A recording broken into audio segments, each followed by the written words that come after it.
Indian वाले हैं, पाकिस्तानी वाले हैं, नेपाली अभी आ गया है रास्ते में।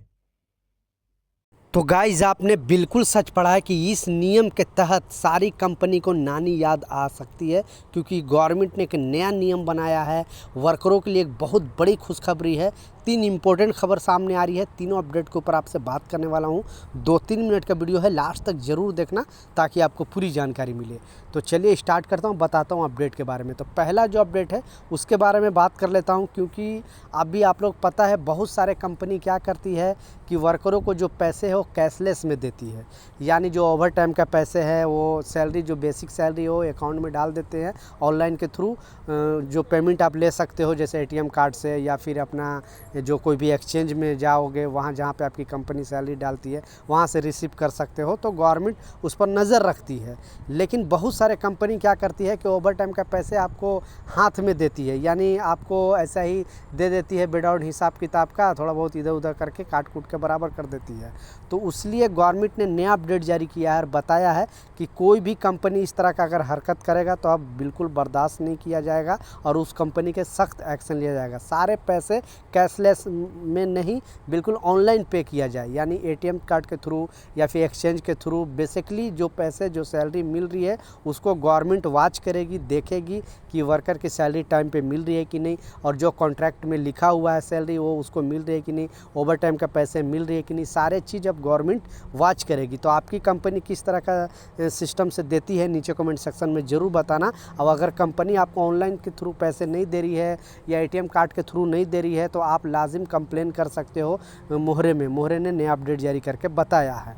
दूसरा जो इम्पोर्टेंट अपडेट है, पहले स्क्रीनशॉट पर लगा के दिखा रहा हूँ, बहुत बड़ी अपडेट है। और बेसिकली एक कंपनी बहुत सारे वर्करों के साथ मनमानी करती थी, इस कारण से गवर्नमेंट ने एक नया अपडेट जारी करके बताया है और इसमें फिर से मेमोराइज कराया गया है वर्करों को कि अगर आप वहाँ पे कॉन्ट्रैक्ट पेपर साइन करते हो, बहुत सारे जो लोग हैं जो इंग्लिश नहीं जानते हैं, अरबी नहीं जानते हैं, तो पहले जो कॉन्ट्रैक्ट पेपर होता था 2 तरह के पेपर होता था, या तो इंग्लिश में होता था नहीं तो अरबी में होता था।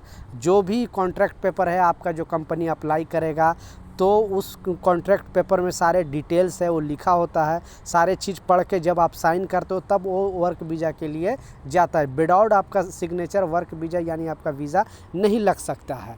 तो कंपनी क्या करती थी कि आपको बस लास्ट पेज दे देती थी और उसमें बहुत सारी चीज़ मेंशन नहीं होता था कि आपको कंपनी जो है 8 घंटे का कितना सैलरी दे रही है, और ट्रांसपोर्टिंग देगी कि नहीं, रूम देगी कि नहीं, खाना देगी कि नहीं, सारे डिटेल्स हर चीज़ बारीकी से कॉन्ट्रैक्ट पेपर में लिखा होता है जो मोहरे से कॉन्ट्रैक्ट पेपर बनता है।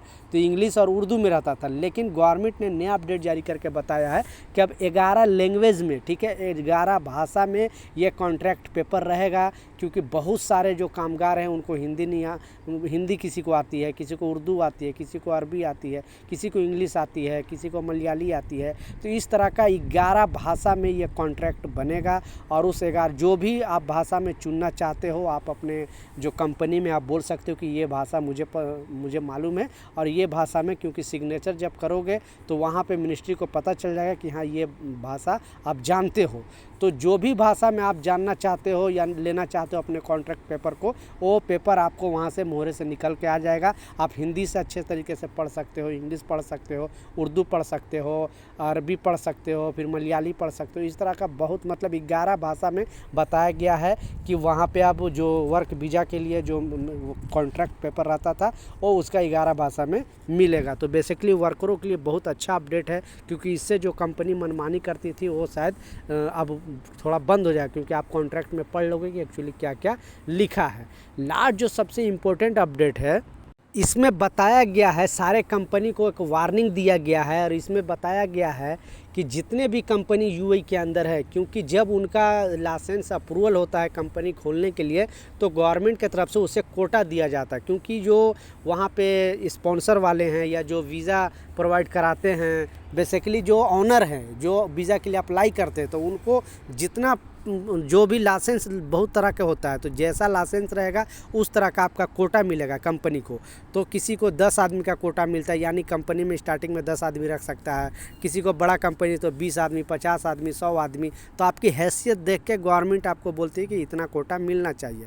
अगर आप कोटा बढ़वाना चाहते हो तो गवर्नमेंट ने नया अपडेट जारी करके बताया है कि कोई भी कंपनी अगर मान लिए आपको अभी 10 वर्कर की ज़रूरत है, तो आपको अगर 15 वर्कर की ज़रूरत है तो ऐसे ही नहीं आप पहले अप्लाई करता था और कोटा बन जाता था थोड़ा बहुत चेक चाक करके। लेकिन अब क्या करेगी कंपनी, सारे हिस्ट्री उससे चेक करेगी, सारे डिटेल चेक करेगी, उस कंपनी के खिलाफ़ कोई सैलरी का कोई शिकायत तो नहीं है या और भी बहुत सारे कोई भी प्रॉब्लम तो नहीं है।